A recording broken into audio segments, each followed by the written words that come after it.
Can everybody hear me? I've been having a little trouble with my mic. I can hear you. Yes, I can hear you. Wonderful. Everybody, I want to welcome y'all tonight. It is Wednesday, September 14th, 2022, 8:01 Central Daylight Time. And I will already get it out of the way. I'm the OU flag guy, aka Josh, and we are joined by Gavin and Swiggy. I will say, guys, tonight I know I promoted it on Twitter a whole lot. Dad cannot join us tonight. He had a last minute cancellation stuff because of some work stuff. So that is A-okay. He's going to try to hit us up for OU Texas. So that will be a fun week at that point. But regardless, guys, he'll share some Nebraska stories and some OU stories then. In the comments, I will link a previous live stream we've done with him, just telling about the old days and telling about the 50s, 60s, or 60s, 70s gameplay. So that all being said, we have a pretty full schedule tonight, Gavin and Swiggy. We have a lot to talk about. So how are both of y'all doing? Let's start with Woo! Swiggy, you're wanting to jump in right now. Oh boy, Man. Hey man, we had a great weekend this weekend. Weekends like this only come along every 10 years or so, and you just got to enjoy the bloodbath. I mean, if you're not including week 7 usually of every single year, sure. I mean, I like to personally think that Team Chaos does that, but that's me. So I also want to thank everybody who's joined us via live stream tonight or in the chats and everything. I hope everybody is doing well. I haven't had time to type it in, but throw your comments this week. What's been going on? Tell us what's been going on with your impressions of week 2. Do you got any predictions for OU Nebraska? Anything like that? So I'm sorry about that, guys. I had to throw that in there. So talk to me. It is a full week. Usually, guys, this is usually honestly week 7 of college football when stuff 7. really starts to get stupid crazy. Yeah, man. Usually when middle of conference season is always usually pretty hectic, but I was not expecting a whole lot of craziness. I mean, okay, can we just go ahead and say that maybe the SBC is kind of starting to get a little bit more underrated a little bit at this point? The SEC? No. No, not the SCC, the SBC. The Sun Belt. The Sun Belt. Sun Belt. One time out of how many years? No. Look, I am all for like having the small teams win, but no, like one time out of it, yeah, no. I mean, we had 7 top 25 teams go down this weekend. Yeah, but I would attribute that to Team Chaos versus. I know there's there's like chaos. The Sun Belt. I mean, there's chaos, but I mean, Aggies went down, Irish went down, Florida, which I mean, let's face it, we all knew Florida was overranked when they jumped to 12. They went down. Pitt went down. Wisconsin, Houston, and Baylor. I mean, that's still a lot. I'm not going to deny it. It's just I just don't think it's anywhere near what people are making it out to be. That's me. So anyway. That's fair. Anyway, so Justin, my man, how are you doing tonight? How y'all doing? Doing good, my man. Doing good. We're at week 3. Everybody's cruising. Just took care of my fantasy football. I got first place in the pick'ems this week. I'm doing great. So now that everybody's here, gentlemen, guess what time it is? It is time for the question of the day. So the question of the day. Oh, go ahead, Gavin. No, I was just going to say question of the day. That's all. Not the wheel of morality. The question. I was just doing a little tune. Wheel of morality. Turn. Tell us the lesson we should learn. Lesson number 5. Don't know. I forgot already. You win a trip to Jamaica. Woo! Don't play the SBC. Yeah. Hey. Congratulations. You go to North Carolina, go to Appalachian State. Hey, can't lose to the SBC if you don't play the SBC. So, that all being said. Big thinking. I know it's big brain mode, right? Yeah. Big brain mode. So, let me bring up my questions. all right, I got some good ones for it. I've been saving this one for a little bit, but I'll wait. I'll still wait a little bit. I'm going to go a serious one. Let's go a serious one. So the question of the day. No, man, it's hard to think on the questions because it is OU Nebraska week as well. Man, this is a tough week for the question of the day because I was going to ask an SEC related one, but it's OU Nebraska. So I want to do an OU Nebraska thing, but I just can't get one. So you know what? We're going to roll with it. We're going to roll with the tough one. Because of how much controversy and how much it's been talked about the past couple of weeks, Swiggy, we're going to start with you on this one. Should the student section be shrunk in the stadium? No. Why no? It shouldn't be shrunk in the stadium. The fact is, students only have 4 years to go to OU. You only have so much time. And college football, look, one of the best parts of it is having a good, strong student section. You can say, oh, the student section isn't that good right now.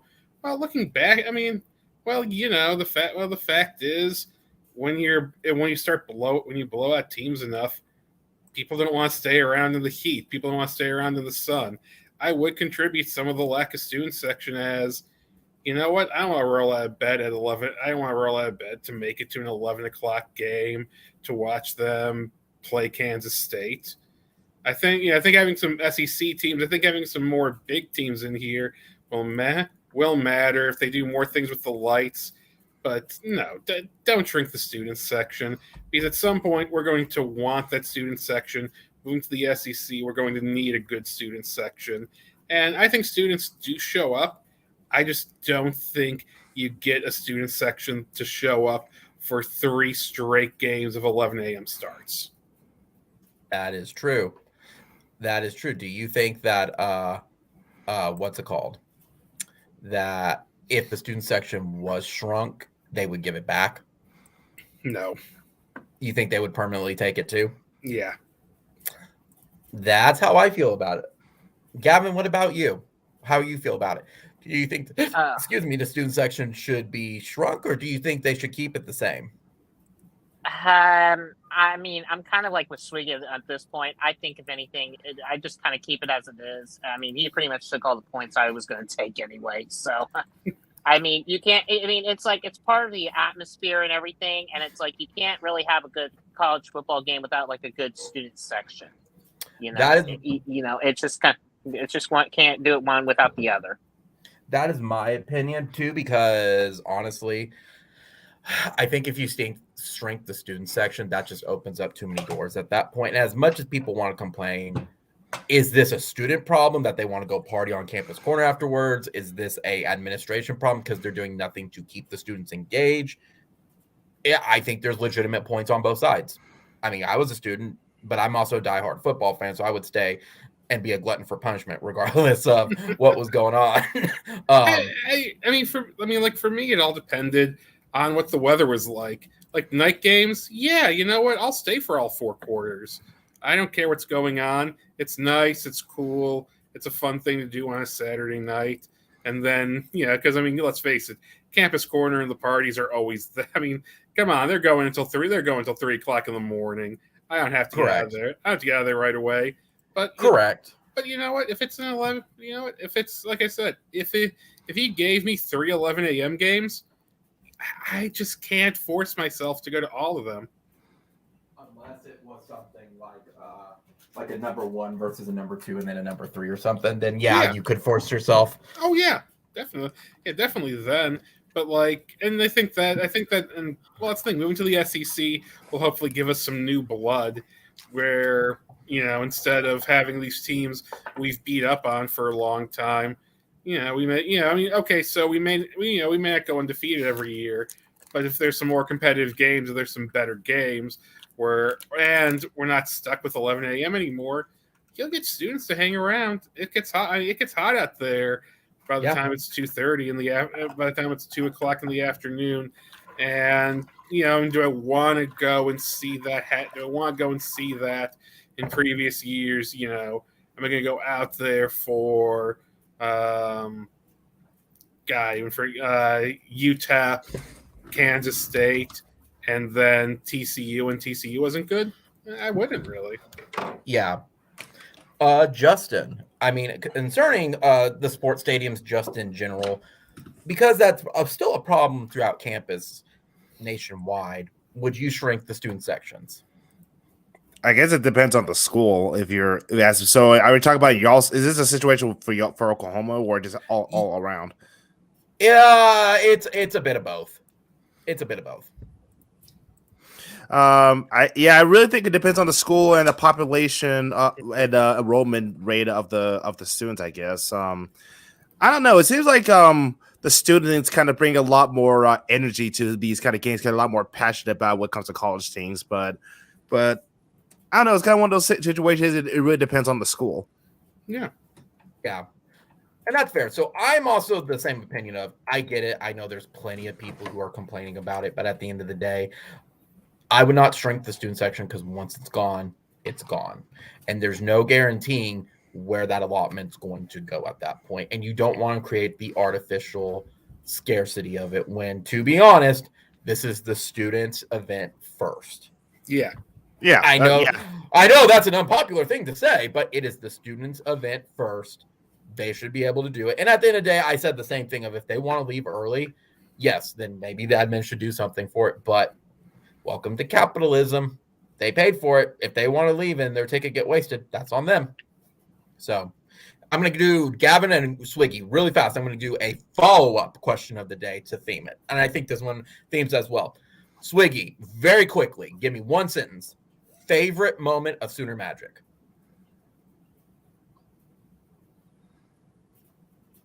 I'm sorry. You kind of went Swiggy on there. I would probably go 2002 Alabama. I'm going to have to go way back to 2002 Alabama. Kind of started strong, then we kind of sputtered and everything. But when that run, that shovel pass from Heupel to Ronaldo Works, was something, very magical and everything. Then scored a touchdown and then basically got the game sealing fumble recovery for a touchdown. That was probably one of my favorite moments. We weren't at home, but Baker's fourth quarter and overtime against Tennessee. Yeah. Putting aside OU Nebraska with it, I would definitely probably say last year's OU Texas for me.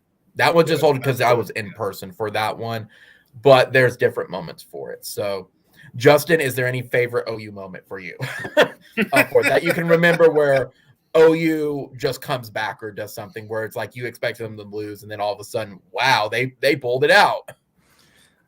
Not a whole lot, I guess. Baker winning at Ohio State was impressive. Yeah. All right, gentlemen, let's dive right in. So we got a couple things to talk about before we get to previewing the OU Nebraska game. Yes, we do. We have a lot. Yeah, we have a lot to talk about. I know, right? We have a lot to talk about. So first off, let's get the OU stuff out of the way. Any final thoughts? I'm going to start first since I was there. Final thoughts. I think first off, kudos. I understand now looking at the replay of the game, but kudos to OU with the LED system. I really do think that is an awesome thing that they've done with the LEDs. We get some red lights in there. That stadium is going to be electric. Now, I don't know how long it's going to have it stay welcomed or wear it out, essentially. But right now, that's very exciting for night games. And I really do believe that is why Fox picked it up for a night game, because they saw what happened with Kent State and went, wow, that's going to look cool on screen. Now, I do understand for television. I do understand that. But for now, I think that was really neat for them to do and do a very, very, basically a dry run of it. I thought that was awesome. One negative takeaway, it's still my number one from probably week one. Eric Grace probably should be the second string. Marcus Major needs to be the starter. Yeah. That's my opinion. This system is catered. What do you got, Justin? That was y'all's halftime score. 7-3. What the crap was that? It was so take it as a whole, because this is the big thing with it. I take it in a triangle with three different Ys. Half of it is, a third of it is they're not going to open the playbook up against Kent State. They're going to keep it to very vanilla plays, and if it works, it works. It doesn't, it doesn't. Another third of it is our guys are going to be more skilled at every other position than any of Kent State's guys. They're not going to respect their skill position guys. If it's the same complaint I had week 1 of why aren't we double teaming stuff?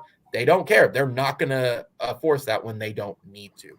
The third one is they were rotating a lot of guys during that game. Now, I'm not going to excuse the play calling on that. And week 1, they tried to force the wide receivers, and week 2, they tried to force the run game for it.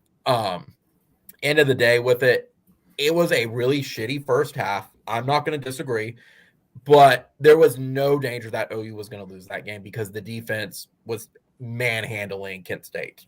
There was a couple good plays with it, but other than that, the score, it's hard to describe. Y'all didn't cover. No, we didn't cover. It was a 3-point thing, but it was like it felt like a tune-up in a lot of ways, where it's like, okay, because there's no preseason college, let's get some real game experience, see what some people can do. And at this point, yeah, like you said, I mean, I think that if nothing else, that game has proven that we need Marcus Major as RB1. So, yeah. And like I said, Justin, the big thing is the score is deceiving on it.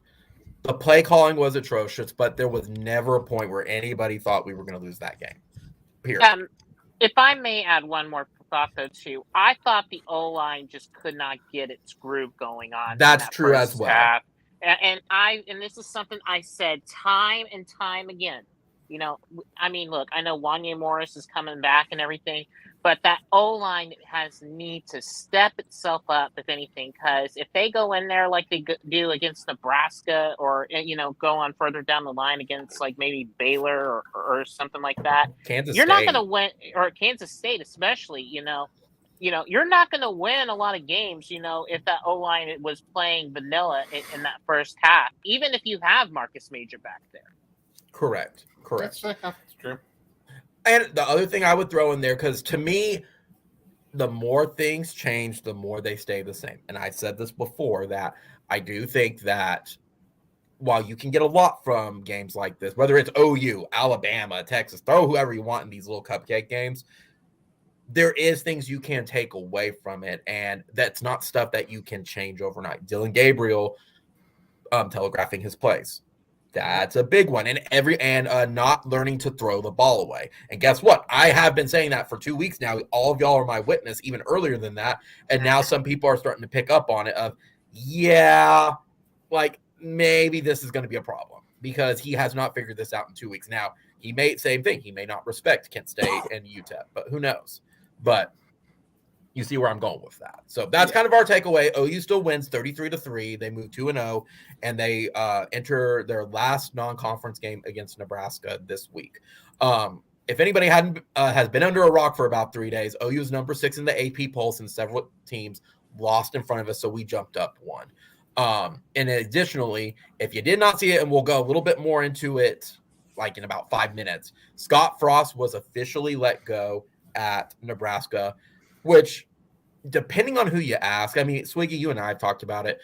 It's not that surprising, but it is. But then again, that booster wrote a check that basically went, go away. Georgia Southern, dude. Georgia Southern's good, though. No. Like, if you took a team that was like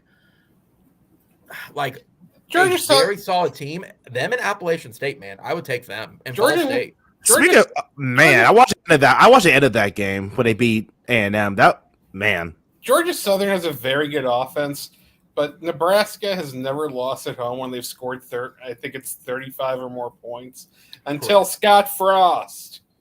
I mean, yeah, that was a final nail in the coffin for him. I mean, look at it this way: you can't even hold on to him for another 3 weeks, so you don't have to pay him $7.5 million. You'd rather do the whole buyout. And you know what? I'll say it. They should have. He deserved to be fired. He deserved to be fired last season. He deserved to be fired this season. You're not getting anything from your program for keeping him around for 3 weeks. I'm going to disagree with you, but I agree with you. that he should have been fired. Here's my question. Why, if you know you're going to lose these next couple games, because let's be honest, I think they realize this is bad. He's bad time. Why not keep him around? Save yourself $8 million to do for NIL. Culture. That's fair. It's a culture thing. And like at the end of the day, you know, I mean, the recruiting situation at Nebraska is bleak. You're essentially, even with NIL transfer, I mean, recruiting never sleeps now. Correct. Hold that thought, because I do want to circle back to this, just because I want to get the other stuff out of the way really fast. Sure, yeah. For all of y'all that did not see as well, I personally do not believe the reporters right now, but OU did cancel their non-conference games against Georgia and Tennessee and scheduled SMU next year. There's some rumors that they did it so because OU could not do the return favor to those places because they'd be in the SEC at that time. And they said that doesn't mean that they're leaving now. I don't believe that at all, because you wouldn't give up money raining from the sky and probably their biggest non-conference game and probably home game in probably 20, 30 years outside of OU Nebraska 2000. Yeah. You don't give that up. No. It's next year. Like, I'm sorry. I think they were told they went too fast and they had to reel it back and do basically their version of a retracting. Yeah. I don't believe anything Dennis Dodd says. That's respected of an opinion. He has same thing with what's his face? The other one. I can't think of the other one who was mentioned in it today. Pete. Pete. Yes, Pete Thamel. Yeah. I don't believe him. I don't. No, I agree with that. You're not doing this unless the move is essentially imminent, because no one's looking at saying, oh, well, they can't do a return favor. So what? So what? Nobody cares about return favors. There are ways to work that out.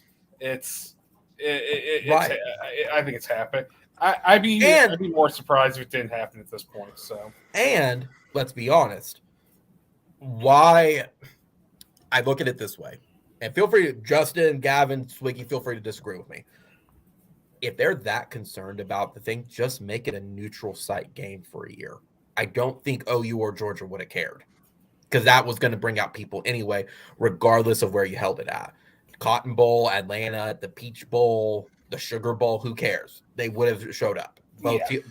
Both fan bases travel for that. Now, I understand the season ticket holders being upset on it if you're not doing that. But right. I forgot Nebraska played Northwestern and Ireland. Yeah. Exactly. I forgot about that. Exactly. I forgot about that. Exactly. But in Ireland. Yeah. No, let's not make it happen in Ireland. But no, we shouldn't. But I think you know what's Swiggy? Let's have OU Georgia happen in just an open field, like a true open field. Let's do it. Like backyard football. I'll get the bring your ladder. Almost kind of like in baseball with the Field of Dreams game. Yeah. Exactly. Just show up. They will show up. Yeah, that was awesome. No, that's that's the idea that they just tell you that they just tell Tennessee and Georgia, hey, by the way, cancel this highly profitable game for you because you're not getting anything back, because favors can't be returned. That just feels ridiculous to me. I also want to add into this, and this is something I thought too. USC and UCLA are leaving this year to go to, after the season's over, to the Big Ten. ESPN is having all the playoff games for an expanded playoff. It kind of makes sense that they're going to barter with the Big 12 so the Big 12 gets a bigger payout. And they don't want to really have that one awkward year with the other four teams that are coming in to be scheduled and be like, hey, we want to play OU in Texas. Well, sucks to be you guys. So that's my opinion on it. I stick by that. I don't believe them. I expect an announcement very imminent. But that's just me. That is just me. Finally, of course, as we discussed as well, week 2 was full of chaos. Usually it's reserved for week 7, but I think we kind of covered that. So let's go back to the Nebraska stuff. So who do you get as a replacement?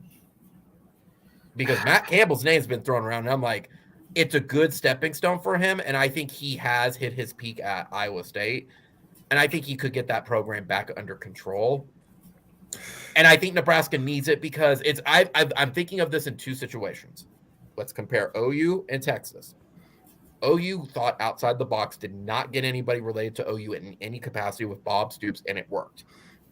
Texas is having those problems because they keep picking kind of people with the Texas connection for it, and there's a lot of nepotism. And I feel like Nebraska's going through that right now as well. Yet they're not wanting to look outside the program. Issues that Michigan's having. They want a Michigan man. Well, you can make a Michigan man. Hey, you want to see my reaction when I first saw the final score of the Iowa game? Please. Oh, trust us. Yeah. There's I was so bad. That was heaven. That was the offense is so bad. That was heaven. Justin, there's a guy on Twitter. His name is Bill Connolly for ESPN, and he had that one. He's like, "All right, for all you sick weirdos, here's the score for it," and it showed Judy from Zootopia going, blood.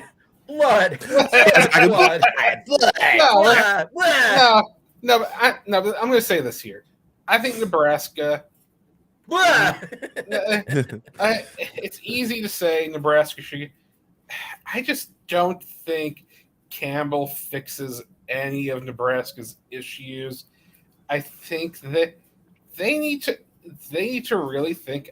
I said this a few weeks ago when I said Frost was gone. They need to think. They need to think as out of the box, not go full on galaxy brain with it, like overthink. But I just don't see a reality for Nebraska where, okay, Campbell's peaked at Iowa State. Great. But we've seen stuff like this before with coaches where, is Campbell the next great coach who's going to be able to do some great stuff for you? Or is he a guy who peaked at Iowa State, is going to waste 3-4 years of your time? Les Miles at Kansas, Charlie Weiss at Kansas. I mean, obviously, I think Nebraska's still better than Kansas, but I can't blame Charlie Weiss. He's living his best life. In other words, Nebraska has to get this one right. Yeah, no, exactly. Yeah, they have. I want to add this in, and I mentioned this to Sean on Sunday. I think Nebraska's issues are even beyond that, and honestly, they need to come back with They honestly need to come back to the Big 12 because half of it to me is they lost out on their recruiting pipeline in Texas. Because let's be honest, Gavin, you know it, Justin, you know it, Swiggy, you know it. A lot of the athletes leave Texas for the sole fact that they do not want to go play for the University of Texas and want to beat them on the field. We know this. This is not a secret. Nebraska was like the third big team in the Big 12 when they left. That dried up immediately. It opened up the pipelines for Texas Tech, Baylor, Oklahoma State. Them going to the Big Ten did not benefit them. Additionally, and I've said it, and I know people have called me insane, but when you look at it, it makes a lot of sense.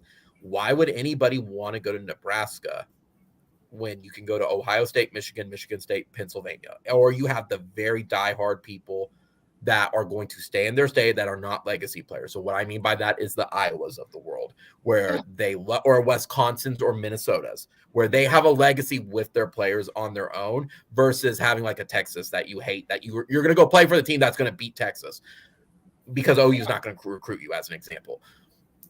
I think that hurts them even more. I think if they came back, I think the Big 12 would benefit them again to have that Texas footprint again. But at this point, with Texas gone, the only way they're going to benefit that is the SEC. Yeah. So, I mean, Gavin, what's your thoughts on it? Who do you think is going to be next head coach up there? Like, they have issues. They're in a really crappy spot. I think Gavin's having some technical difficulties still. Yeah, they've been in a crappy spot for a while. Yeah, I mean, look at. What the last big recruit they landed? Yeah, I'm having some internet issues. Sorry about the delay, but losing that Texas foothold is having issues. If anything. Well, and that's why you pretty much lose your lifeblood whenever you're going into another conference. Right, and that's honestly why OU chose the Big 12 South, was so they didn't lose their Texas pipeline. And we saw the impact of it because when the Big 12 was the number one conference, Texas or OU, Texas, A&M, in that order, own this entire conference. Yeah. And then Nebraska was number 4. But A&M they're a cult. They don't count, which, by the way, I hope to all the A&M cult people out there, the internet lives on forever. I'm just saying. You crazy Aggies. Crazy. So, anyway, I had to get that out of my system. Aggies are the craziest peoples. Oh, gosh. Dude, Justin, did you not see with Texas A&M? What? But I know. About what them lose Appalachia say? What about it? Their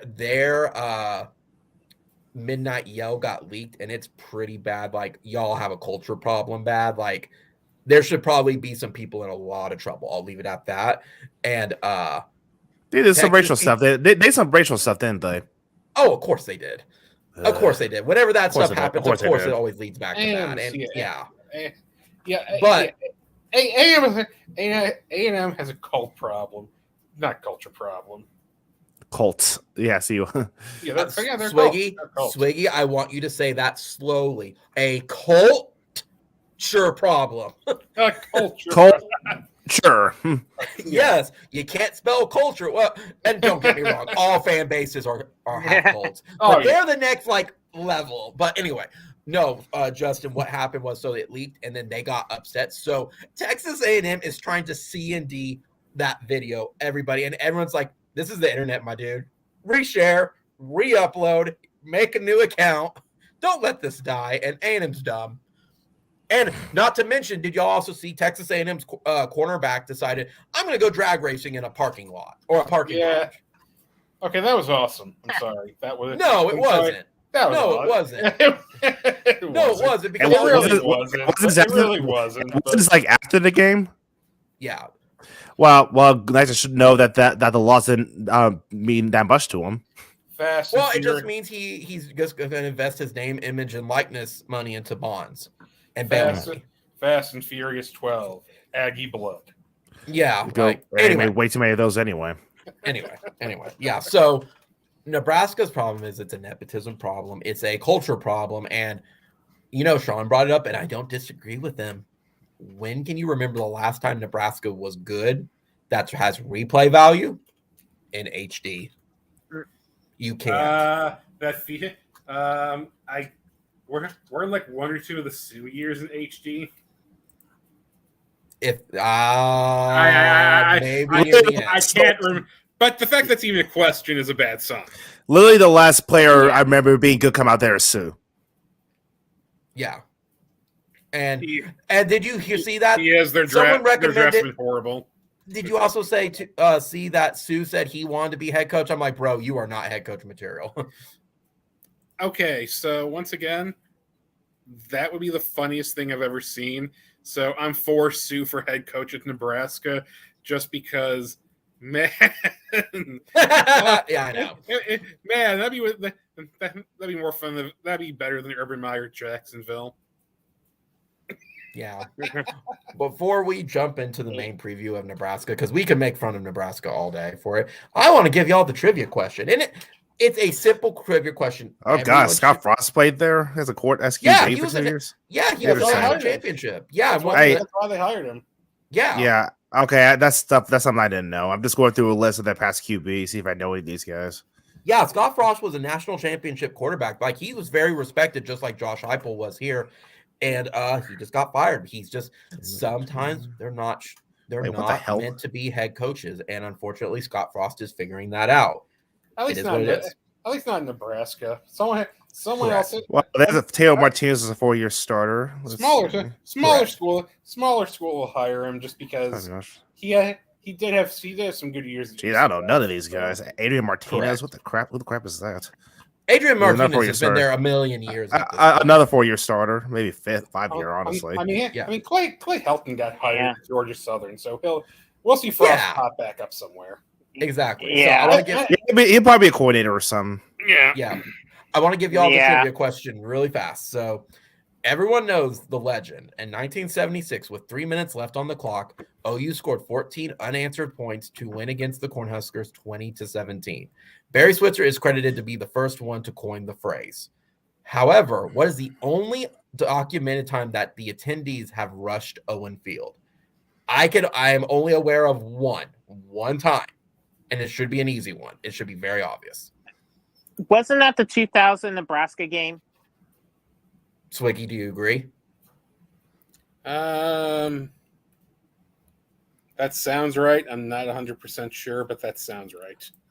Yes, it was the 2000 Nebraska game. Again, that's as far as I have been aware. I could be completely wrong, but if that's true, that's a fun little fact for just OU Nebraska. It's very simple, but you don't think about it type of deal. And I'll be honest, I struggled to find a good trivia question on this because I kept going back to Sooner Magic, and I'm like, there's not really, for as much as you have with it, there's not a lot of lore with this series, except they faced each other a lot as number 1 and number 2. And it was for the Big 8 and the national championship. Maybe something else for maybe them being on Thanksgiving weekend or something. But yeah, so that's your trivia question. So let's dive right in though and preview as best as we can OU Nebraska. So obviously, I think the biggest factor is what's going to come down to OU Nebraska is the crowd. Regardless of Nebraska's record, regardless of what goes on, that crowd is going to show up. They're going to pack that stadium, and they are going to make it very difficult to hear. I think everyone can agree on that because they have the best fans in the world. I've gone back to being legitimately worried about Nebraska again. I wasn't after the Northwestern, but after 2 losses, losing Scott Frost, getting Scott Frost out of there, and a weird 11 a.m. game, that just kind of writes itself where the team really came together to upset OU and were at least able to salvage the season. Because, I feel like I'm in a horror movie with Nebraska. They're not dead yet. They're not dead yet. I'm sorry, who's not dead yet? Nebraska's not dead yet. They probably wish they were. I mean, in theory, they should be. A big, us crushing them would not surprise me. But, man, I'm just scared of this game again. I'm just scared. I am. I'm not. If I was worried, and I'll give it to you, Gavin, in a sec, it would be them overlooking it and going to looking at K-State. I'd be a little worried about that, and I'd be worried about the crowd because it is the first road game of the season. I'm a little worried about that, but for actually them, I'm not scared of any of their positions. That's the issue. There's nothing that makes me go, okay, you need to kind of prepare for this. Everything about their position stuff's really weak. Even Casey Thompson, he was great with Texas when he had Xavier Worthy and Bijan Robinson. He doesn't have that. So, Gavin, go ahead. Yeah, and I think if anything, I'm going to be interested in seeing, how with Wanya Morris finally coming back after his 2-game suspension, how he's going to be implemented on the offensive line and kind of see, how well they're really going to gel. And that's going to be his actual first true game, with the rest of the team. So Correct. I think, if anything, that's something I want to keep an eye on, especially because, like I said, I'm been on this point on and on and on and on. And I will say this, you cannot win without those big trenches. Yep. If anything, Wanya Morris is definitely going to be one of my key go-to guys to kind of keep an eye on for this game. Because, it's going to be a make or break moment for him, after being out for those first 2 games. So what you're telling me is OU just needs to last until 2 minutes, 20 seconds, and then we're good. Because Nebraska will just throw up on themselves. Well, because I can say this: their run defense is so bad where if you can just dominate their will in the run game, you're going to win every time. Well, and their run defense is not that good. Well, and their actual skill position guys, Gavin. I was taking a look at their stuff. Their O-line is very young. 3 of those 5 guys are sophomores. Their center and right guard is their only seniors on that side. I'm like, you already have issues having an O-line that young with that. I don't care who you are. And I always have a rule of thumb, junior and senior. If it's anything earlier than that, they're young. They're very young, and they'll get whipped around a bit. Even if they're a 5-star? I have to see the 5-star in person. Because 5-stars can be busts, like R.J. Washington. So they can, but I would say I'll say this here. If you have a lineman who's a guy who's a stud, no, I'm not worried about it. He can start. But typically, Josh is right.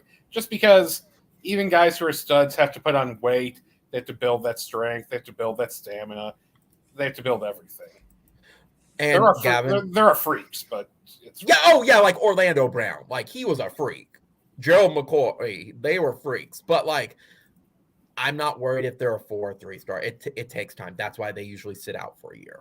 They don't really get their starts till then. Now, I don't know what these guys have started. I have not delved that much into it for that. But then look again, like Gavin, you mentioned their run defense. Look at their pass rush. It's all sophomores. All of them. Yep.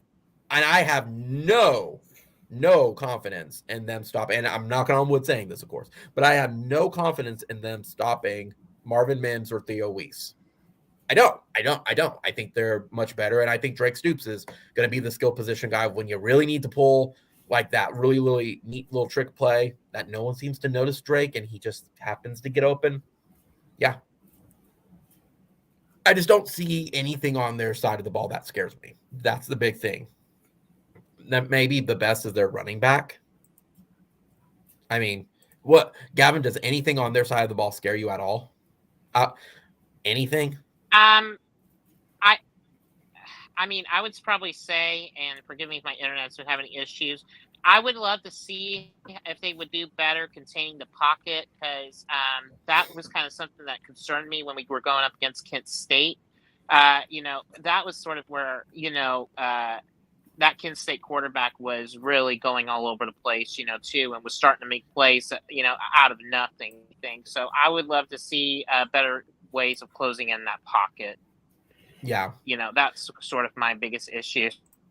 You get the rush, but you got to contain him and make sure, he doesn't escape on you. That's my biggest thing, if anything. Because, Thompson, he might not be, the best way to where he might beat you with your arm or anything, but if you give him an open path or a lane, he'll beat you, of the stuff underneath with the run.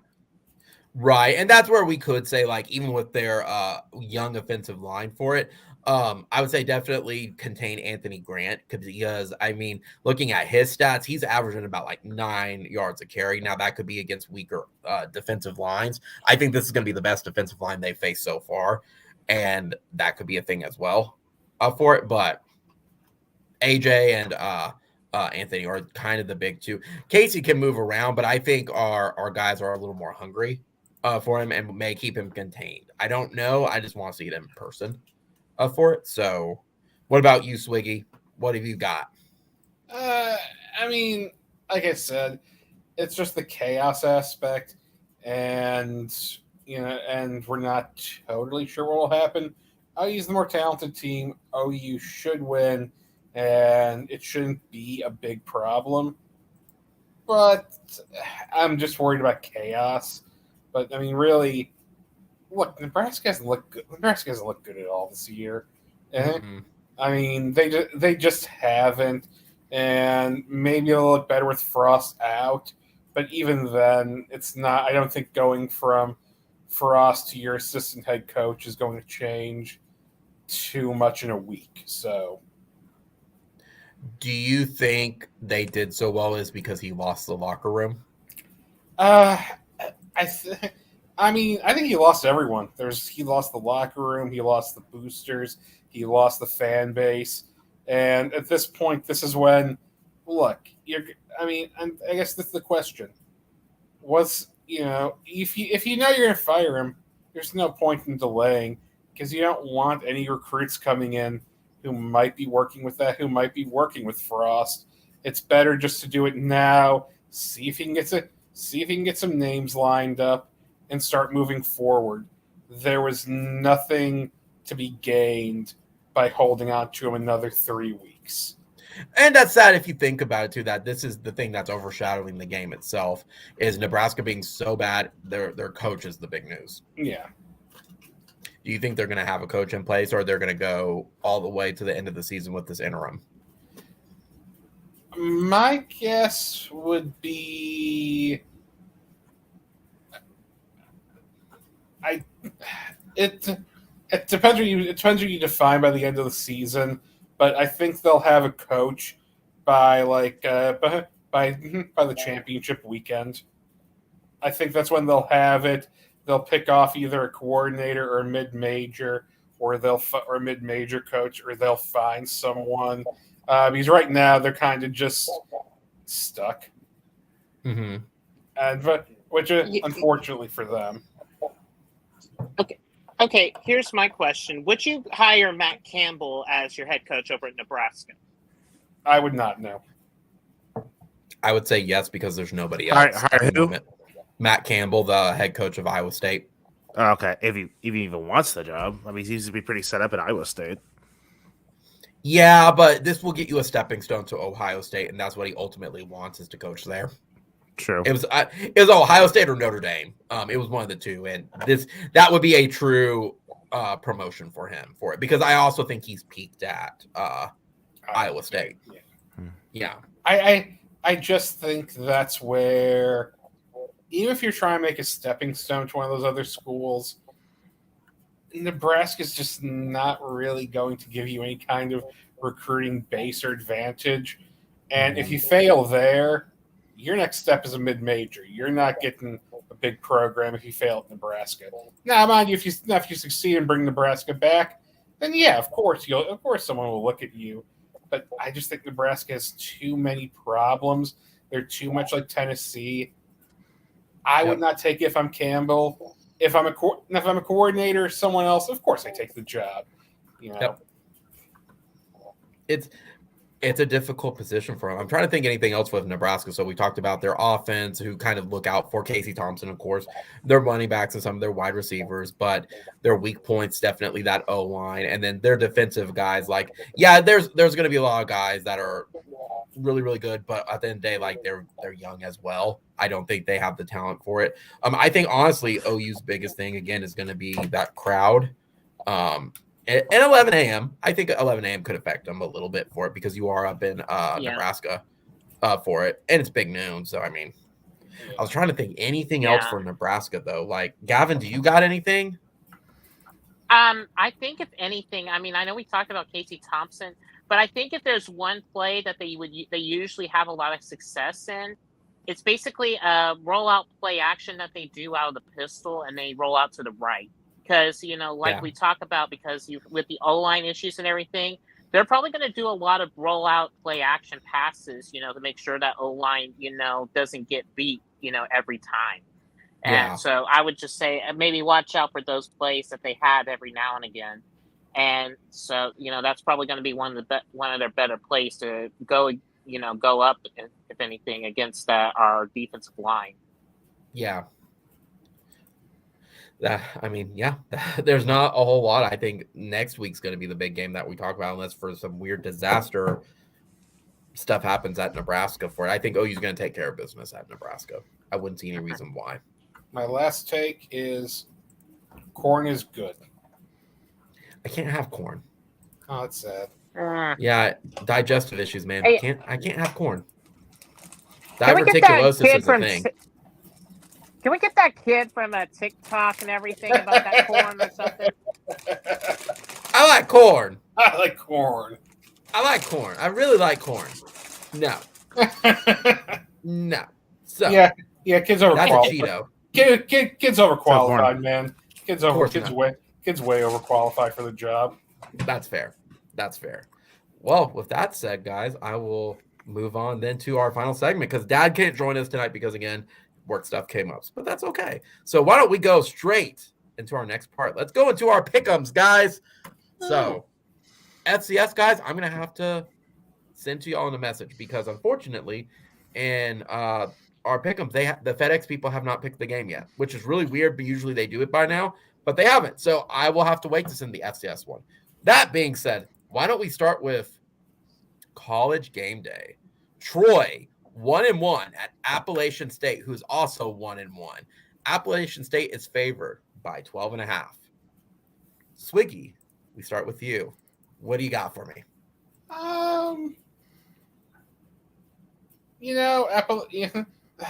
That's so tough coming off a game like the Aggies. You put so much into it. You're coming off a really emotional win. It feels like it's going to be a letdown game. I'm going to take App State. I don't think they cover. I do think there's a bit of a letdown just because it is hard it's just hard after you have that big emotional win on the road to stay hyper-focused on the next week. They win, but they don't cover. That's fair. What about you, Gavin?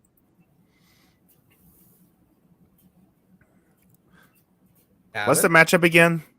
Troy 1-1 at Appalachian State, who is 1-1, and Appalachian State is favored by 12.5. Okay. And Appalachian State, as a reminder, was the team that beat A&M last weekend.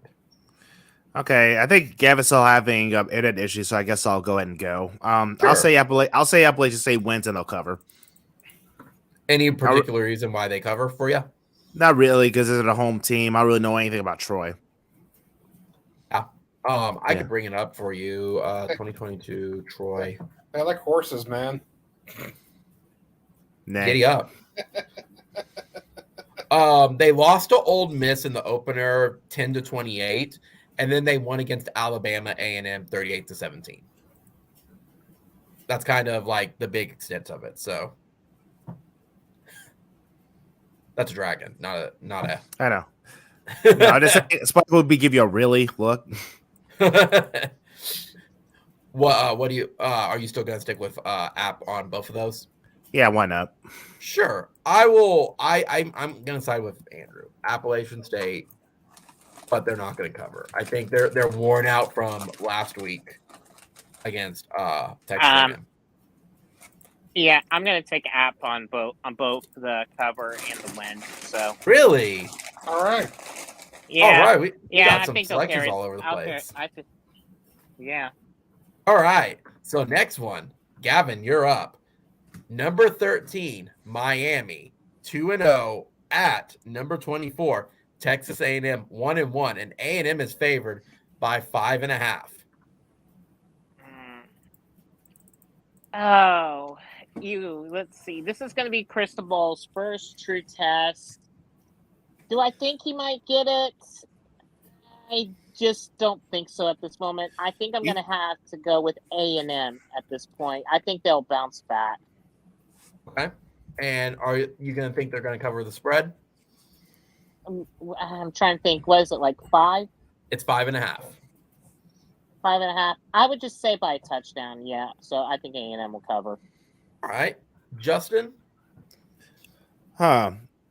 Now, I actually didn't know they played Miami this week. Maybe A&M looked ahead, and that's why they lost to Appalachian State, and they weren't just that focused. Maybe. But that focus is all crocus. But anyway, I'll say Texas A&M bounces back, and I'll say, like Gavin said, they win by a touchdown. All right. I'm going to go against both of y'all on this one. I'm going with the U. Going to pick Miami, and I think they're going to cover because I think Texas A&M sucks, and I think Appalachian State absolutely exposed them, and Jimbo Fisher is going to be an unhappy camper. So give me Miami on both. Miami going to cover that spread. Miami going to whip that butt. Andrew? Yeah, he's gonna be unhappy. If they'll get a crap together, he'll be even more unhappy once he gets his paint slip. No, he's going to be unhappy with his pile of cash, you know. This is a super tough. This is a super tough one because typically the Aggies do bounce back, but man, their quarterback situation is just bad. But you can't really get a worse time of possession than they got last week.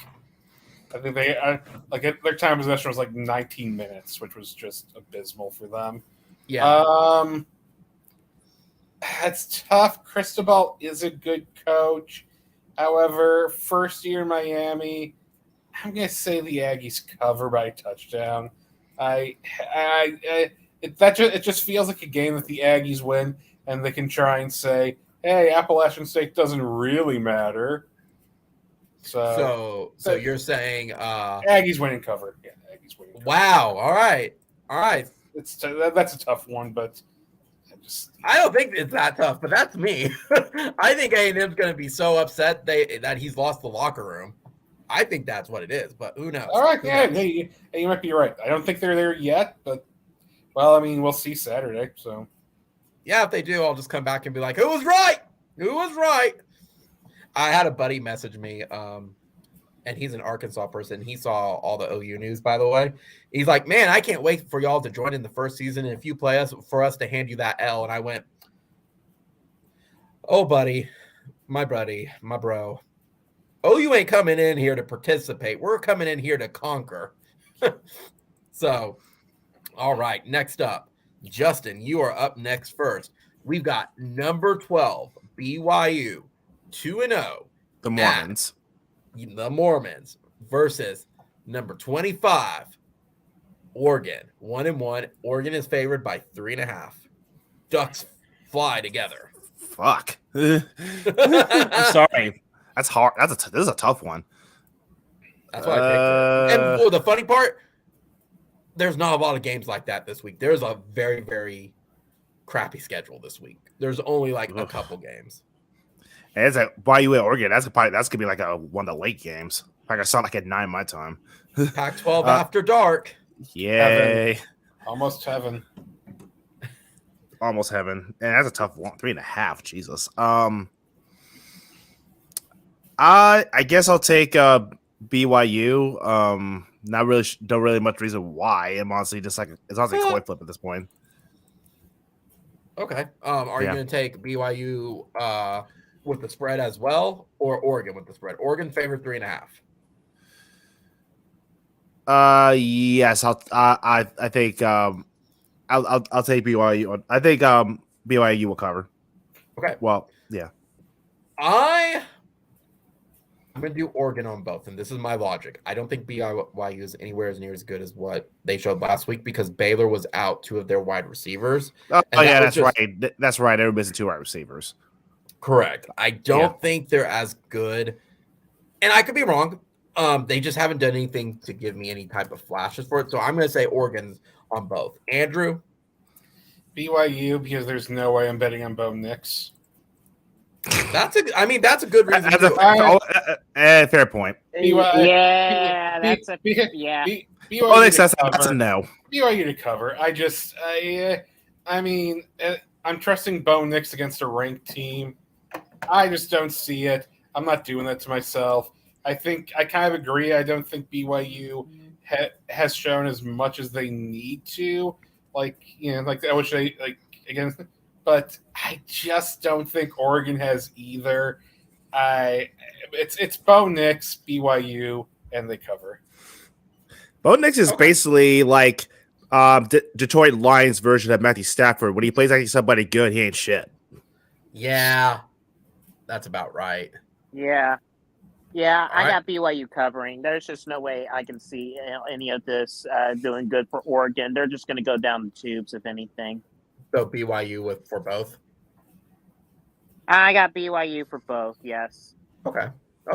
If I'm wrong, I'm wrong, but I cannot pick Bo Nix. I just can't. After Auburn choked against Alabama last year, I just can't.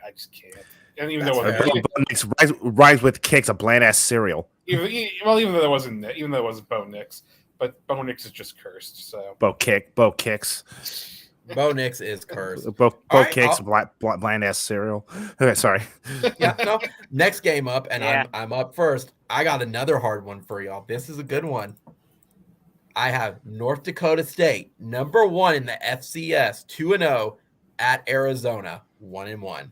There is no spread. I will tell you, Arizona is the favorite, but there is no betting spread that I could find on it.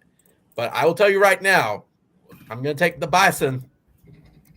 I think they're good enough to beat Arizona. I don't think Arizona's that good. Andrew? When was the last time Arizona's even been good at football? Like 2019, I think. It's still FCS. They're usually a basketball school. I don't think Arizona's that good either. But, man, I'm going Arizona. I'm going Arizona, and that's fair. This is a hard one, but FCS does beat FBS more often now, but it's still not a high enough rate. Arizona might have to squeak it out, but I think Arizona wins. Remember, though, this is the number one FCS as well as it being like that dynasty. It's the Bison. Doesn't affect my decision at all. Okay. Yeah, Gavin. I mean, I gotta say, it's just I have nothing against North Dakota State because they've done well with the players that they have around them. But the talent-wise, I think is going to be a different level with, going to a D1. So I got to give the edge a little bit to Arizona, but I think it's going to be by a field goal. Okay, that's fine. Justin, you're last up on this one. I think I'll also take Arizona, and what was the line? There's no line. No, there isn't one. Okay, yeah, I'll take Arizona as well, just to play it safe. Okay, I looked everywhere for a line. There is no line. Now the last one before we go into the quick break for a second. This will be a fun one. Swiggy. Oh boy. Meep. Because Texas couldn't lose this game, right? There's no way Texas could lose this game. I cannot see it possibly happening. At all. Texas could never lose a game against the UTSA Roadrunners. I know, right? Why would they lose to a branch from the University of Texas, from their own school? Like, that's like losing to the JV team, right? Question. Before we make this pick, are we going to talk about Texas after the break at all, or? Sure, we can do that. Okay, and laugh at them. Okay. Yeah, okay. I would love to talk about. I'll even have the header. Yeah. Have a few takes on Texas. I'll save them, but I do think Texas and what's the spread? What's the spread for Texas them? has actually spread 12.5. They are not going to cover. A lot of people are reading a lot into the Alabama game, but no Ewers, and they're not going to cover. They'll win, but they won't cover. Their quarterback's last name is Cod. Cod. Yeah. Revealed by Trap Cod. Uno reverse. Uno reverse. Justin, what about you? It is played at Texas, and it is 12.5 favorite at Texas. However, UTSA is decent. They have a senior team. They have a really good squad. You know what? Fuck it. Only because I like chaos, I'll take UTSA. Yeah. My man. Mostly because screw Texas. my man. All right. Do you think they're going to cover, though? Will Texas cover? 12.5. Will Texas cover? So if I pick it UTSA, what would that mean for them covering? That means Texas would not cover. Okay, so no. Okay. Gavin. Oh, I think if anything, man, this is going to be interesting. I think if anything, I think UTSA is a really decent squad and everything, but with Xavier and Bijan still in there, I would probably give the slight edge to Texas, and I would say 2 touchdowns. Wow, so it'd say yes, they are going to cover the spread. Yeah. Okay. So I think Texas will cover. I think Texas will cover, but just enough, but just like 2 touchdowns. Okay. I've been opposite of y'all all tonight, and that is not going to change. Give me the meeps to win in Austin and make them sad.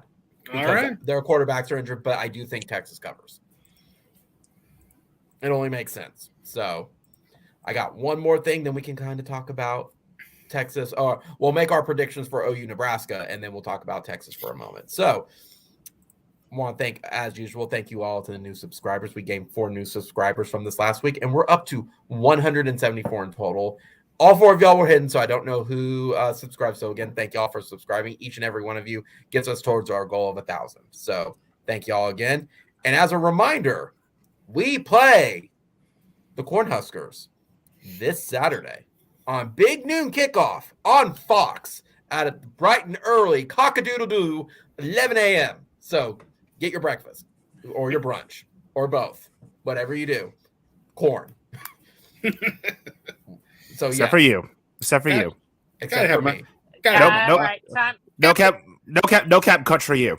Gotta have my pops, man. Well, gotta have my pops. I gotta have my pops. Gotta pop the corn. Pop the corn. I gotta have my pops. Wow, I haven't thought about that one in a while. Wow. This commercial was so weird. That was like early 90s. The 90s was weird. I gotta have my pops. Gotta have pops. All right. Last prediction. OU Nebraska. Andrew, what do you have for OU Nebraska? OU is favored by 11. Despite my worry wart attitude, it's going to be Oklahoma, and Oklahoma's going to cover. Okay, Justin. OU Nebraska. OU's 2-0. It's at Nebraska 1-2. OU's favored by 11. Same here. Y'all win. Y'all cover. Okay, Gavin. I'm pretty much everybody on board. I mean, with the defense playing as it is, I'm not really that worried. Yeah, y'all's defense has played really well, though. Y'all's offense has been weird, but y'all's defense has been great. Yep. So you're going to take OU with the spread? Yep. Okay, same here. OU with the spread. It's the defense. Swiggy, final score. What do you think the final score is going to be? I could see this being a very realistic 31-14. Okay. Gavin, final score. I'm actually, believe it or not, you're actually close to me, Swiggy, but I'm going to go 35-14. Yeah. Okay. Yeah, that's fair. And Justin.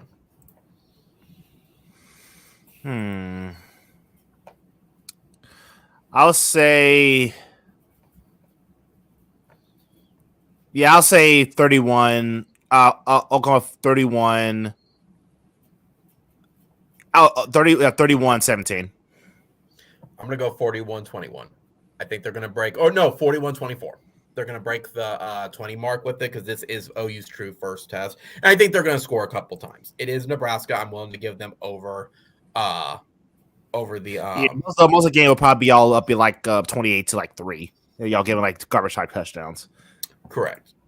So anyway, now that that's out of the way, we got about 15 minutes left.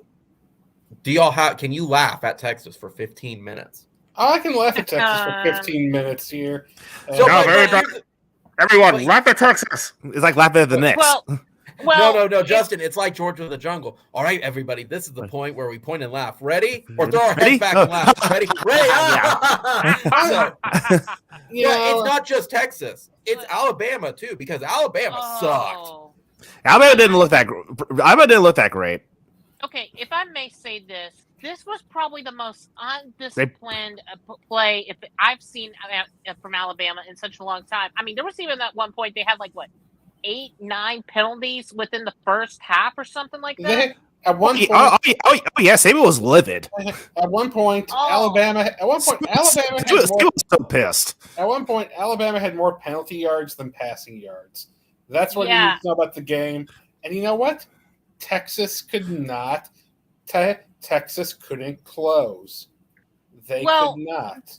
Well, but here's the thing: it was just a weird situation, and I know this is going to sound crazy, but when Ewers went out in that first quarter, I almost felt like this was almost like national championship vibes all over again at that point, because it was so close, neck to neck, and everything. But then when Ewers went down, it was like, oh boy, here goes Alabama's going to start coming.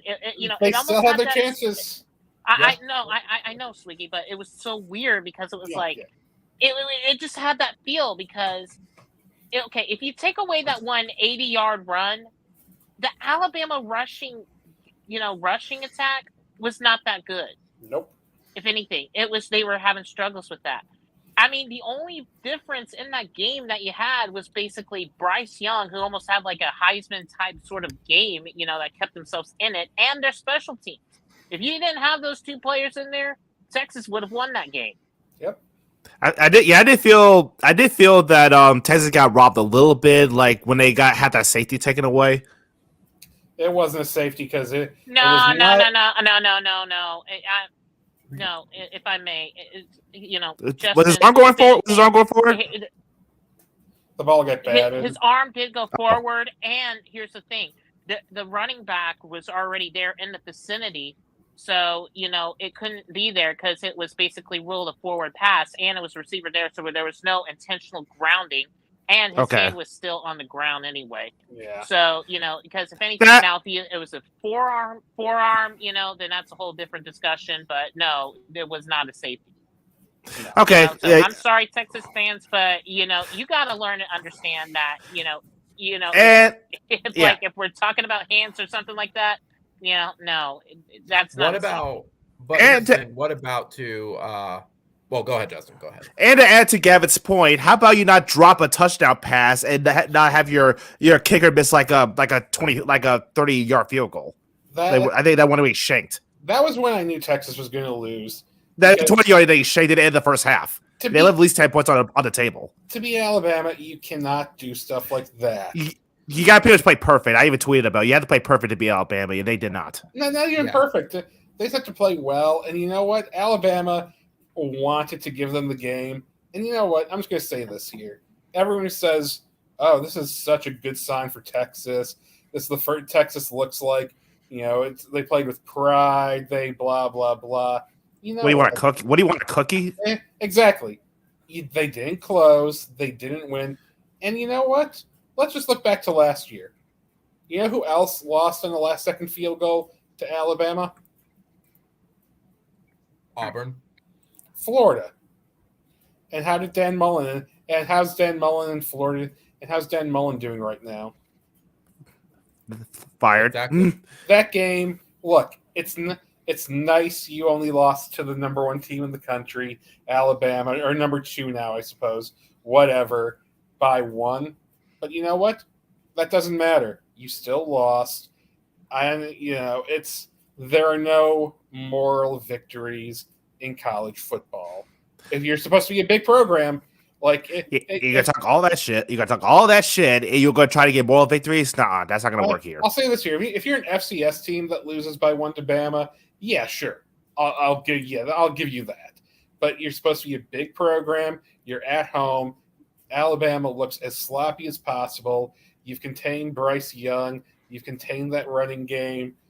It's all you need. Even if you just kick field goals, you end up winning that game. And biggest drive. Bama gave it up on 4th down, and all you can go is go down there and get a field goal and leave all that time left for Bama.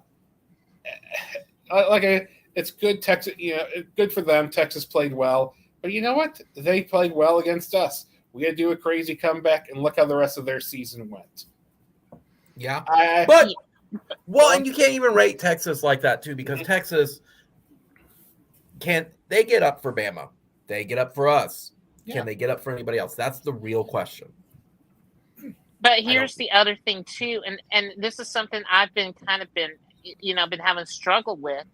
It's the problem I have is with the time management that Sark usually has.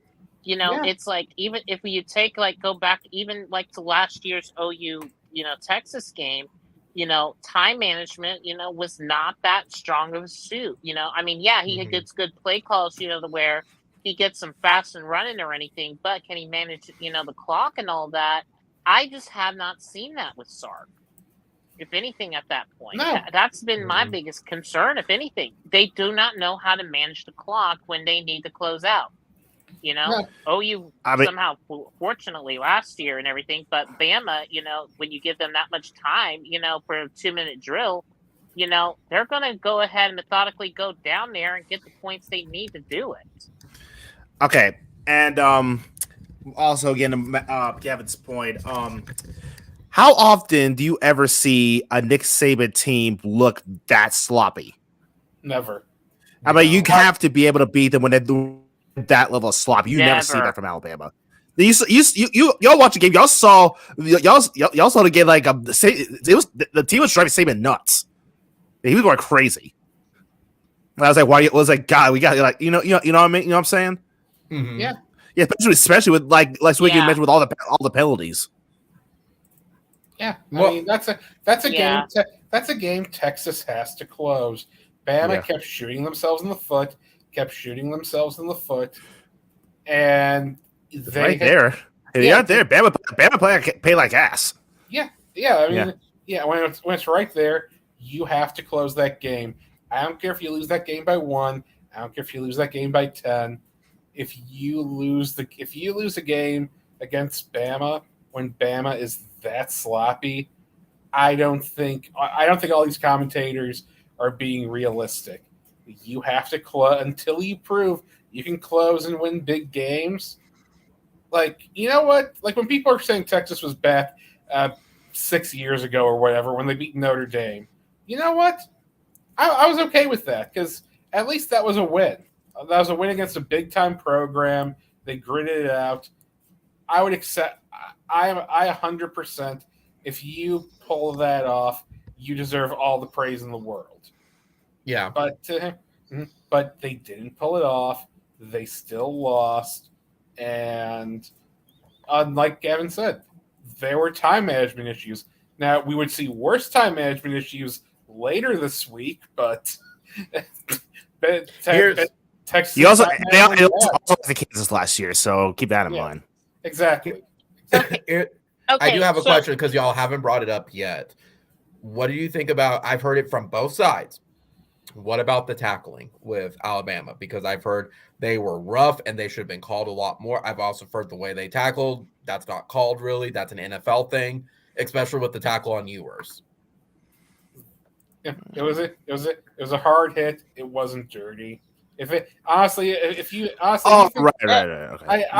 QB I heard. Yeah. Okay. Honestly, if you think it's unfortunate it happened. Sorry, Gavin, I'll let you get in a second. But if you think that's a dirty hit, go play another sport. So it's football. Man. I think if anything, it was just unfortunate circumstances. If anything, it was just it wasn't dirty. Was it a foul? Yeah, because the body weight and everything. Because that's something that they've been trying to clean up. Like putting all your body weight on the quarterback. That's one thing. But the way it just happened, because Ewers was just up in the air and Turner just got him while he was in the air and tackled him. Yeah, it was a foul, but was it dirty? No, it's just part of the game. Yeah. The football's getting softened up already. I think in that same game. Alabama was given a soft roughing the passer call. I'm not sure it was that game, or maybe it was another game I think about. Yeah. So it's just, if anything, it's like you got to take everything with a little bit of grain of salt and just kind of take things play by play. But I think if anything, was it a foul? Yes. Dirty? No. Yeah. It's just Texas being Texas. I mean, it's as what y'all said. They had every opportunity to win, and they flushed it down the toilet. So it's what it is. But here's the one thing I'm really been kind of curious about, because I've been seeing this on a lot of different ways, and this is according to some of the press game, press stuff that Sark's been doing. They're saying that they're taking stuff day by day, and but you're getting a lot of reports that's saying, no, Ewers is going to be out 4 to 6 weeks, and it's going to be a tough battle, because the time that Ewers would probably be back, if that's according to the schedule, would be against Oklahoma at the Cotton Bowl. So you're going to be going down, going to be having to deal with a couple weeks to where you're going to be without your star QB for a while. And I'm just not confident in Card, without having a loss or two before they go into Red River. I don't think they'd even start Ewers after that. Let's be honest. They wouldn't do that because you'd be in the Bradford situation all over again. Yeah, so will you go ahead and just pull him out and have him another redshirt year, even though he's already been redshirted enough? No, because then he's fighting against their Lord and Savior, Arch Manning. But you don't start a guy coming off an injury. If you start him coming off an injury, like immediately after an injury against OU Texas, and you already have that one loss, or you lose another one, you're starting to get desperate. Yeah, and Sark might be desperate. So, I mean, let's be honest too. Yeah. Like Hudson Card's going to be out there with like crutches at this point because like he's hurting too. So yeah. So, I mean, yeah. it's yeah. So, any final thoughts? Any final thoughts, guys, before we wrap up? I don't hear anything. All right, guys. No, I got about are you Texas or in general? Just in general. Okay. I'm just gonna. Okay, I am gonna bring up one thing since we have a few minutes here, and minor NFL, but it is football. It merits talking. Congratulations to Nathaniel Hackett for being the dumbest football coach of the week. Beating Sark, beating Jimbo, just beating everyone, where you're going to attempt a 64-yard field goal in Seattle for the win. And keep 3 timeouts and don't have Russell Wilson go for it on 4th and 5. Bro, don't even get me started on that. Congratulations, though. You know, I'm going to start highlighting the dumbest coach of the week, and it should be someone in college. He's already the low count of the week. Should be someone in college, but you know what? Congratulations to saying we can live with a 64-yard field goal as a chance to win when we get 3 timeouts in our back pocket. And when Brandon McManus has never made a 60-yard field goal, a plus field goal in his career. He's made one, but he hasn't made it since 2016. So like, he's only made. I mean, look, in NFL history, it's like 2 for 41 on 60-plus yard field goals. You don't make those. Yeah, but it's Brian McManus, not freaking what's his name, Josh Prater. Matt Prater. Doesn't matter. I don't care how good McManus is. If your plan to win involves a 64-yard field goal, you've already lost. Congratulations to Sark. I thought your time management was bad. I thought somehow you did not kick the worst field goal of the week. Yeah. It makes me think of Alabama all over again. Yeah. Although I want to probably stay with the NFL. Can we talk about York and his crazy kick to win the game against Carolina? Oh, yeah. 58 yards, first Browns kicker to make a kick that long since the 80s, and also the first time the Browns have won their opening game probably since I was in high school. And they did it with Joey. Yeah. They did it with Jacoby Brisket. Yep. Yeah. I feel bad for Baker, but I guess this is going to define what Baker's just going to be. I mean, sadness. Yeah. I was going to. Go on, Gavin. Go on. I was going to say, too, when I was looking at that kick, I thought he shanked it, to be honest, and everything. And then it just, like, curved, he just basically had, like, the perfect draw on it. I mean, I've seen better, really good golf swings, in the PGA that would have that sort of draw. I've never seen that out of a NFL kicker. I mean, heck, that would have been good from nearly 70 yards, with the way, because it hit the back of the net. There's a reason why the Browns took him in the 4th round, which in the NFL, you almost never take a kicker in the 4th round. But that was the theme of the week in the NFL was missed kicks. Colts kicker missed his kick, got cut. Too bad Tampa didn't get that memo a couple years ago. Yeah. Yeah, I mean, they had to kick in the 2nd round. Yeah, I mean, and he was ass. Yeah. Yeah, I mean, it was a weekend for missed kicks, but somehow the Browns of all teams, some of the Browns of all teams made the 58-yarder. And on a scale of 1 to 10, how screwed are the Cowboys? 19. Yeah, 20. Looking at the Cowboys, no Dak. Your only offensive weapon at this point who's effective is CeeDee Lamb, and Stephen Jones is calling out CeeDee Lamb right now. I'll be fair. I thought Tyler Smith at left tackle filling in for Tyron did a fantastic job overall. Especially against Tampa's front seven. Because Yeah, because I mean, anytime you have that kind of front seven, that's a tough assignment for a rookie. He wasn't perfect, but I think he did a good job. But he's just not there yet.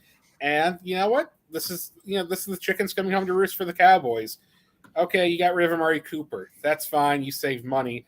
Who's his replacement? No one. Okay. Well, what are you going to do if we lose linemen? Oh, we have no backup plan. Okay. What about Dak, who's had issues staying healthy? Our backup QB is Cooper Rush. Okay. So essentially the Cowboys have been cutting corners, and this is the team they get. I mean, things can get pretty ugly for the Cowboys. They didn't get it. They did not get. They were the only team in Week 1 not to get a touchdown, and things will improve. And things aren't going to improve this week. They play Cincinnati, and it's not going to get good for them. Week after next, once they're, and hey, you know what? The problem is the NFC East looks at least somewhat revitalized this year. Jalen Hurts with the Eagles. The Eagles are at least going to be good. Carson Wentz. I mean, he's going to be Carson Wentz, but he can still get to almost the playoffs with Carson Wentz. And looking at the Giants, I targeted him in our fantasy draft. I didn't get him, unfortunately, but I really want Saquon Barkley because I thought this was going to be a really good comeback year for him. And at least so far, it looks like that's what's happening with him. So NFC East is going to be tough. Things are going to get really ugly and really bad for the Cowboys fast.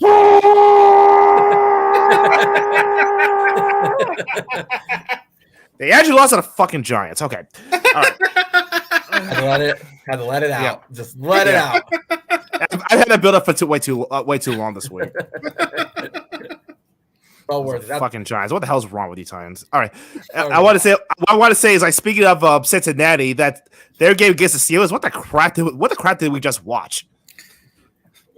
You watched a team who has offensive line issues versus a team with Mitch Trubisky. You're gonna get what you're gonna get.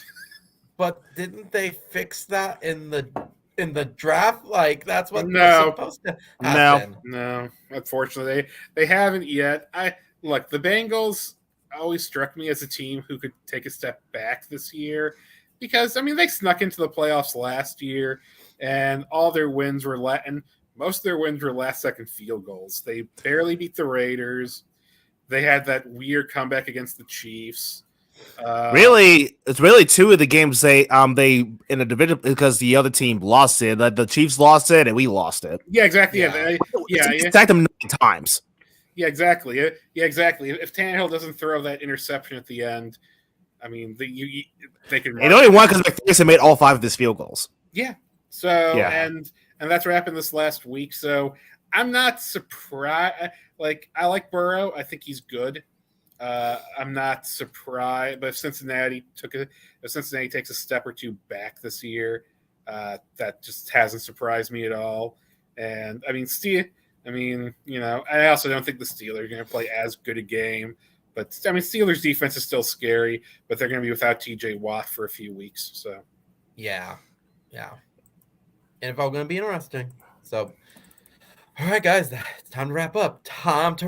Because we had another successful week of live stream. Again, guys, I want to thank everybody for joining tonight and letting us. Hope y'all had fun tonight. Make sure to comment, rate, subscribe, like, and hit the notification bell so you know when we go live and as well as when I upload videos.